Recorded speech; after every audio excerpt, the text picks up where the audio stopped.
جیسا کہ آپ جانتے ہیں یہ سال ثواب کی مجلس ہے، موت کو یاد کرنے کی، تعزیت کرنے کی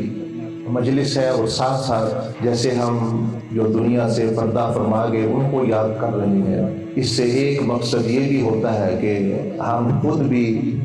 عبرت حاصل کریں، اور جو زندگیاں تھوڑی تھوڑی رہ گئی ہیں ہماری، وہ ہم اللہ جل مجدہ اور رسول صلی اللہ علیہ وسلم کی رضا اور منشا کے مطابق گزار سکے۔ اسی لیے اللہ جل مجدہ نے قرآن مجید میں یہ ارشاد فرمایا، فذکر فإن الذکریٰ تنفع المؤمنین، کہ محبوب صلی اللہ علیہ وآلہ وسلم کہ آپ ان کو یاد دہانی کراتے رہا کریں،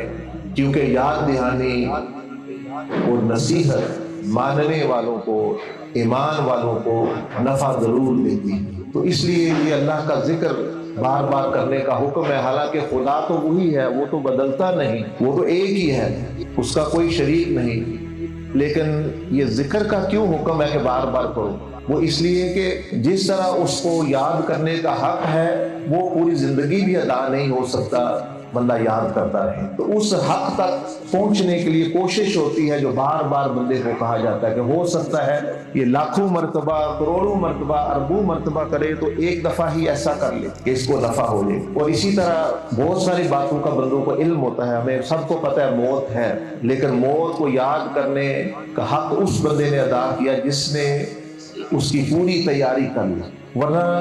بس وہ تذکرہ کر رہے ہیں۔ تو اس لیے یہ مت سوچا کرے ہمیں پہلے ہی پتہ ہے، اللہ پاک کا بھی، نبی علیہ السلام کا بھی، آخرت کا بھی، یہ ہمیں پہلے ہی پتہ ہے۔ تو پتہ ہے وہ کیا پتہ ہے کہ عمل جو ہے اس کے الٹ ہے۔ ایک بندہ کھاریاں کی طرف جا رہا ہے، جانا اس نے منڈی ہے، اور آپ اس کو کہتے ہیں کہ بھائی یہ کھاریاں کو رستہ نہیں جاتا، منڈی کو رستہ نہیں جاتا، یہ کھاریاں کو جاتا ہے۔ وہ کہتا ہے مجھے پتہ ہے، اور چلتا ادھر ہی رہتا ہے۔ تو کیا خاص پتہ ہے؟ تو بادامالی